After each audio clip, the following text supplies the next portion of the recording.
శుక్లాంబరధరం విష్ణుం శశివర్ణం చతుర్భుజం ప్రసన్నవదనం ధ్యాయేత్ సర్వవిఘ్నోపశాంతయేత్. వ్యాసాయ విష్ణురూపాయ వ్యాసరూపాయ విష్ణవే నమో వై బ్రహ్మనిధయే వాసిష్ఠాయ నమో నమః.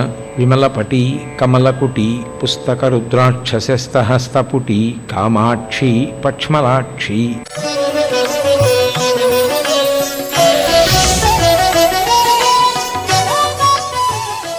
పుష్కరము అంటే 12 సంవత్సరములకు ఒక్కసారి ఒక్కొక్క నది యందు వచ్చేటటువంటి ఒక పవిత్రమైనటువంటి శక్తి ఆవిర్భావ కాలము. అది కూడా 12 నదుల విషయంలోనే అన్వయం, అన్ని నదులకి అది అన్వయం అవ్వదు. ఇది ఇలా జరగడానికి కారణం ఒకటి చెప్పింది బ్రహ్మపురాణం. తుండిలుడు అని ఒక బ్రాహ్మణుడు, ఆయన పరమశివుడి గురించి తపస్సు చేశాడు. పరమేశ్వరుడు ఏమివ్వలేడు, ఆయనే భవుడు, ఆయనే జలరూపంగా ఉండేవాడు. కాబట్టి ఆయనని ఈ బ్రాహ్మణుడు వరమడిగాడు. నీకేం కావాలని అడిగాడు. ఆయన సాకార రూపంలో ప్రత్యక్షమై, నాకు ఒక కోరిక ఉంది, నేను తీర్థములు 3.5 కోట్ల తీర్థములకు చక్రవర్తిని కావాలి అన్నాడు. ఏమిటి తీర్థమునకున్న గొప్ప అంటే, తీర్థము నది కన్నా వేరు కాదు, కానీ తీర్థమునకు ఒక ప్రత్యేక శక్తి ఉంటుంది. అందుకే మన వాళ్ళు తీర్థయాత్ర అంటారు, దైవదర్శన యాత్ర అని ఎవరనరు. తీర్థమునందు స్నానము చెయ్యడం కోసం వెళ్ళిన యాత్ర ఏదో అది తీర్థయాత్ర. ఏది తీర్థము అంటే, అంగిరసాది మహర్షులు, నేను వేదంలో చెప్పినటువంటి విషయాన్ని మీతో మనవి చేస్తున్నది. అంగిరసాది మహర్షులు ఒకానొకప్పుడు పెద్ద యజ్ఞక్రతువు చేసి వారు స్వర్గలోకానికి వెళ్ళిపోవాలి అని నిశ్చయం చేసుకుని వాళ్ళ యొక్క యజ్ఞ ఫలితాన్ని, దీక్షని జలముల యందు నిక్షేపించి వెళ్ళిపోయారు. ఏ ఏ ప్రాంతముల యందు వారు అలా నిక్షేపించి వెళ్ళారో ఆ ప్రాంతముల యందు ప్రవహించేటటువంటి జలములకు తీర్థములని పేరు. ఆ తీర్థమునందు ఎవడైనా మజ్జనం చేశాడనుకోండి, తలముంచి స్నానం చేశాడనుకోండి, దానికి విశ్వాసము ప్రాతిపదిక. తలముంచి స్నానం చేశాడనుకోండి, ఉత్తర క్షణంలో వాడికి ఏ శక్తి కలుగుతుంది అంటే, వాడు దీక్షితుడై యజ్ఞము చేసిన ఫలితం కలుగుతుంది. అసలు దీక్ష అన్న మాట వేదంలో అన్వయం దేనికి అంటే, యజ్ఞానికి ఒక్కదానికే దీక్ష. అందుకే అవబృత స్నానం దేనికి అంటే, యజ్ఞం చేసిన వాడే అవబృత స్నానం చేస్తాడు. దీక్షితుడై ఇక ఇంట్లో ఉండరు, ఇంటి నుంచి బయటికి వెళ్ళిపోయి ఏ నదీ తీరంలోనో చేస్తారు. మీరు పురాణాలు పరిశీలనం చేస్తే గొప్ప గొప్ప రాజ్యాలు కలిగిన వాళ్ళు కూడా యజ్ఞాలు ఎక్కడ చేశారు అంటే నదీ తీరంలో చేస్తారు. ఆ నదీ తీరం అంత పరమ పవిత్రమైనటువంటి ప్రదేశం. ఎందుకని అంటే అక్కడ నీరు ప్రవహించి వెడుతోంది కాబట్టి. ఆ నదీ తీరంలో యజ్ఞం చేసి యజ్ఞం పూర్తయిపోయిన తర్వాత మేళతాళాలతో ఇంటికి ఎడతారు. దీక్షితుడు అంటారు అంతకాలం. అటువంటి దీక్ష చేసినటువంటి ఫలితం, యజ్ఞం చేసిన ఫలితం దేని వలన వస్తుంది అంటే, తీర్థంలో స్నానం చేయడం వల్ల వస్తుంది. స్వామి పుష్కరిణి వెంకటాచలంలో ఒక తీర్థం.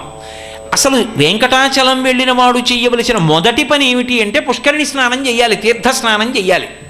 అలా ఎన్నో తీర్థాలు ఉన్నాయి. గంగానదికి వెళ్ళాననుకోండి, ఎన్నో ఘాట్లు ఉంటాయి. ఎన్నో ఘాట్లున్నా ఒక ఘాట్ తీర్థ సంబంధమై ఉంటుంది. ఏది తీర్థ సంబంధమై ఉన్నదో మణికర్ణికా తీర్థము అంటారు. ఆ తీర్థం దగ్గరికి వెళ్ళి చేసినటువంటి స్నానము వలన దీక్షితుడై యజ్ఞం చేసినటువంటి ఫలితము వాడి ఖాతాలోకి వెడుతోంది అని వేదం నిర్ధారిస్తోంది. ఆ స్నానం చేసి వస్తే అది దేన్ని ఆశ్రయిస్తుంది అంటే, పాదముల యొక్క అడుగు భాగాన్ని ఆశ్రయిస్తుంది అని. అందుకే భాగవతంలో అజామీలోపాఖ్యానంలో ఓ మాట అంటాడు యమధర్మరాజు గారు, అసలు భాగవతుల పాదధూళి సమస్త తీర్థ సారమంచు ఎరుకలేని వారి వారి వారి వారి చెందిన వారి తొలుత కట్టి తిండు దూతలారా అంటాడు. తీర్థస్నానం చేసిన ఫలితం పాదముల యొక్క అడుగు భాగాన్ని ఆశ్రయిస్తుంది, నాడీమండలాన్ని. అందుకే ఎవరైనా తీర్థయాత్ర చేసి వచ్చారనుకోండి, వెంటనే వాళ్ళు స్నానం చేసి ఉన్నారా లేదా కూడా చూడరు. ప్రయాణం పూర్తి చేసి వాహనంలోంచి దిగుతూ ఉంటేనే వాళ్ళ పాదములకో నమస్కారం చేస్తారు. ఎందుకని అంటే తీర్థమునకు అంత గొప్ప ఉంది. మళ్ళీ వెనక్కి రండి, అటువంటి తీర్థములు 3.5 కోట్ల తీర్థములకు నాకు చక్రవర్తిత్వం లభించాలి. నేను అటువంటి సౌభాగ్యాన్ని పొందాలి. నేనున్న ప్రదేశం అంత పవిత్రమైపోవాలి. కాబట్టి నాకు ఆ శక్తినిమ్మని పరమశివుణ్ణి వరమడిగాడు తుండిరుడు. నీకు పుష్కరుడు అన్న పేరుతో నేను ఆ శక్తిని ఇస్తున్నాను, నువ్వు ఇన్ని కోట్ల తీర్థములకు అధినాథుడవుతావని నీటి యందు నివసించి ఉండేటటువంటి శక్తిని పుష్కరుడికి కటాక్షించాడు శంకరుడు. ఈ పుష్కరుణ్ణి చతుర్ముఖ బ్రహ్మగారు ఆహ్వానించాడు ఒకసారి.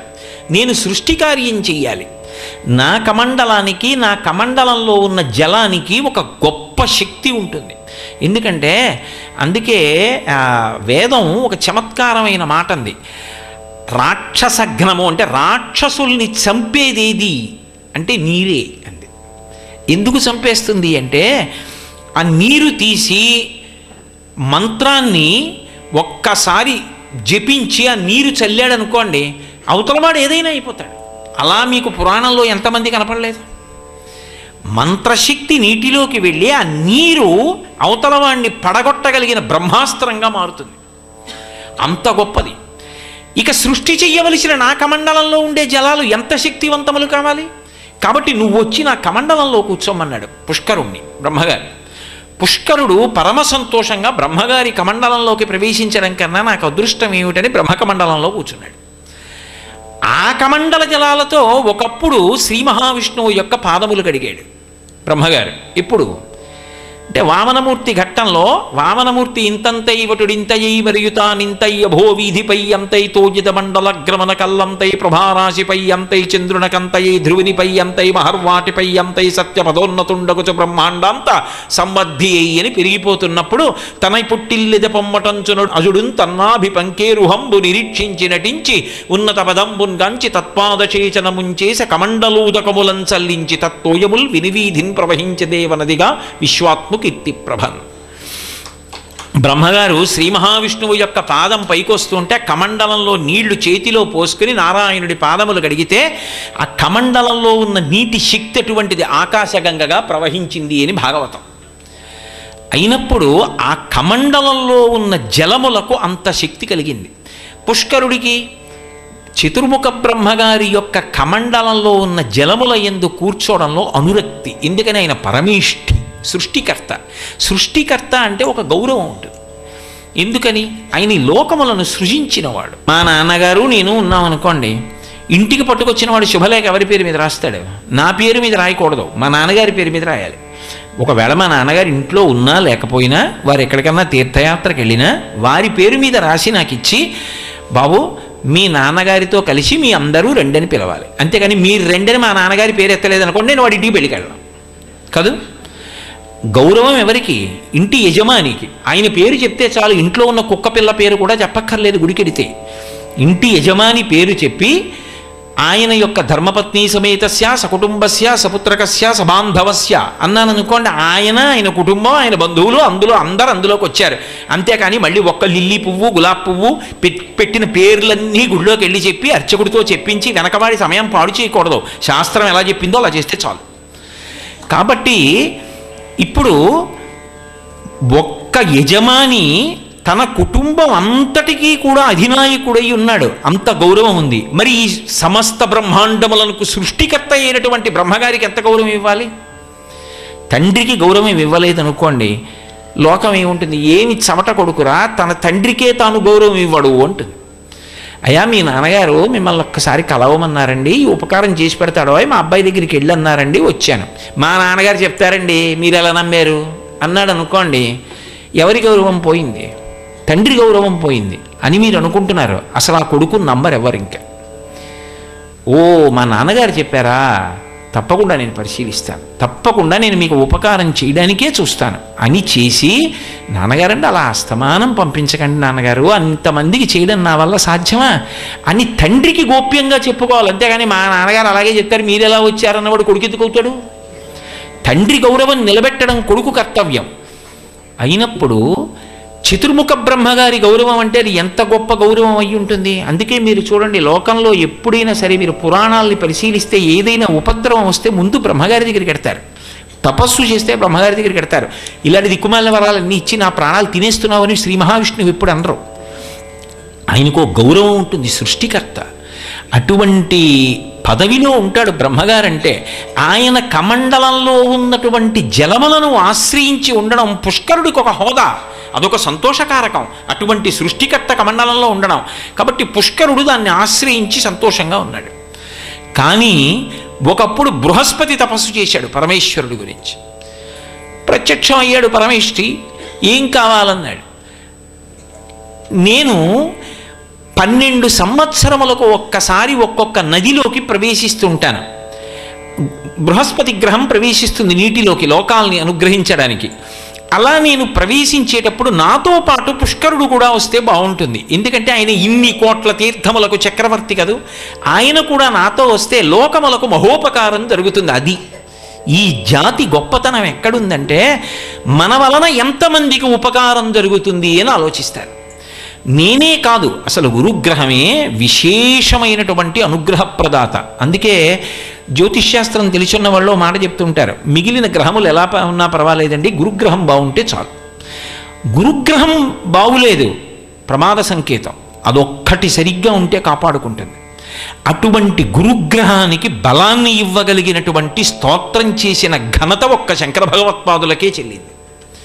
దక్షిణామూర్తి స్తోత్రం దేనికి వచ్చింది అంటే, రోజు దక్షిణామూర్తి స్తోత్రం ఎవరు చేస్తారో వాళ్ళకి గురుగ్రహం యొక్క అనుగ్రహం ఎప్పుడూ ప్రసరిస్తూ ఉంటుంది. శంకరాచార్యుల వారు అలా పొదిగారు ఆ శక్తిని ఆ స్తోత్రంలోకి. అటువంటి గురువు లోకోపకారి బృహస్పతి. ఆయన ప్రతి 12 ఏళ్లకి ఒక నదిలోకి వెడతాడు.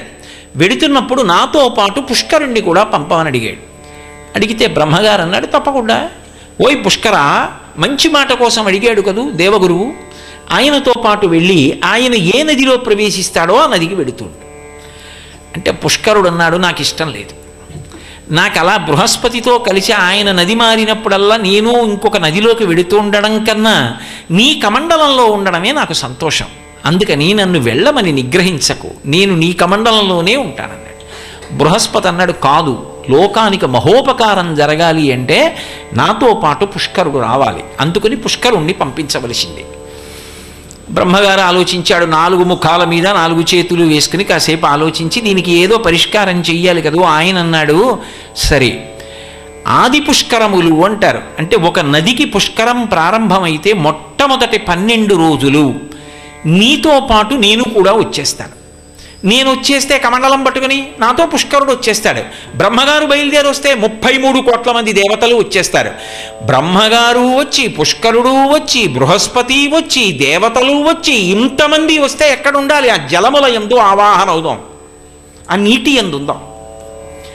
ఏ రాశిలో నువ్వు ఏ నదిలో కెడతావో అప్పుడు నేను పుష్కరుడితో కలిసి వస్తాను, అందుకు పుష్కరం. ఇప్పుడు ఒక నదికి పుష్కరం వచ్చిందనుకోండి, ఆ నదీ తీరంలో ఉన్న వారి అదృష్టం వేరు. ఎందుకో తెలుసా? శాస్త్రంలో ఒక మాట ఉంది, మనకి ఏ నది దగ్గరగా ఉంటుందో ఆ నదిని దేశకాలముల యందు స్మరించాలి. దేశకాల సంకీర్తనం అంటాం. అంటే ఎక్కడున్నాను చెప్పాలి. చెప్పేటప్పుడు ఏదో తంతి తపాలా శాఖ వారి చిరునామా చెప్పినట్టు చెప్పరు. గంగా గోదావరియో మధ్యదేశే కోకనద మహాక్షేత్రే స్వగృహే, ఏ నదుల మధ్యలో ఉన్నామో నదీనామాన్ని స్మరిస్తారు. వేదానికి నియమం ఏమిటంటే, నువ్వు బ్రతుకుతున్నది నీ పక్కన ఉన్న నది యొక్క నీటి చేత. అందుకని వేరొక నదిలో స్నానం చేయడానికి వెళ్ళాలి అంటే ముందు నువ్వు ఏ నీటిని తాగి బ్రతుకుతున్నావో ఆ నదీ స్నానం చేయకుండా వెళ్ళకూడదు. నేను కాశీ వెడుతున్నాను అనుకోండి, నేను గోదావరి స్నానం చేసి గంగ స్నానానికి వెళ్ళాలి. గోదావరి దగ్గర నిలబడి గంగని పొగడకూడదు. ఎందుకు పొగడకూడదు అంటే ఆవిడికి ఏదో కోపం వస్తుంది అనేది కాదు, అది కృతజ్ఞతా లక్షణం. అసలు ఆ నీళ్లు తాగి కదా ఈ శరీరం ఉంది. అక్కడికి వెళ్ళి ఆవిడకు నమస్కారం చేయాలి, అది మర్యాద. అంతేకాని వాళ్ళిద్దరికీ ఏదో కోపాలు వచ్చేస్తాయని భావన చేయకూడదు. అది మనకి ప్రవర్తన తెలియడం. నది విషయంలో అంత జాగ్రత్త వేదం చెప్పింది. అయినప్పుడు ఒక్కొక్క రాశిలో ఒక్కొక్క నదిలోకి బృహస్పతి ప్రవేశిస్తాడు. మీకు నేను ఒక ఉదాహరణ చెప్పాలి అంటే, మేషరాశిలోకి బృహస్పతి ప్రవేశించాడు అనుకోండి, గంగా నదికి పుష్కరాలు వస్తాయి. వృషభ రాశిలోకి బృహస్పతి ప్రవేశించాడు అనుకోండి, నర్మదా నదికి పుష్కరాలు వస్తాయి. అలా కాకుండా మిథున రాశిలోకి బృహస్పతి ప్రవేశించాడు అనుకోండి, సరస్వతీ నదికి పుష్కరాలు వస్తాయి. కర్కాటక రాశిలోకి బృహస్పతి ప్రవేశించాడు అనుకోండి, ఆయనతో పాటు మిగిలిన వాళ్ళందరూ ప్రవేశిస్తారు, యమునా నదికి పుష్కరాలు వస్తాయి. సింహరాశిలోకి బృహస్పతి ప్రవేశించాడు అనుకోండి, గోదావరి నదికి పుష్కరాలు వస్తాయి. కన్యారాశిలోకి బృహస్పతి ప్రవేశించాడు అనుకోండి, కృష్ణానదికి పుష్కరాలు వస్తాయి. అలాగే తులారాశిలోకి ప్రవేశించాడు అనుకోండి, కావేరీ నదికి పుష్కరాలు వస్తాయి. వృశ్చిక రాశిలోకి ప్రవేశించాడు అనుకోండి, భీమరథీ నదికి పుష్కరాలు వస్తాయి. ఆయన ధనుర్రాశిలోకి ప్రవేశిస్తే బ్రహ్మపుత్రకి పుష్కరాలు వస్తాయి. ఆయన మకర రాశిలోకి ప్రవేశించాడు అనుకోండి, ఆయన ప్రత్యేకంగా మకర రాశిలో ఉంటే తుంగభద్రా నదికి పుష్కరాలు వస్తాయి.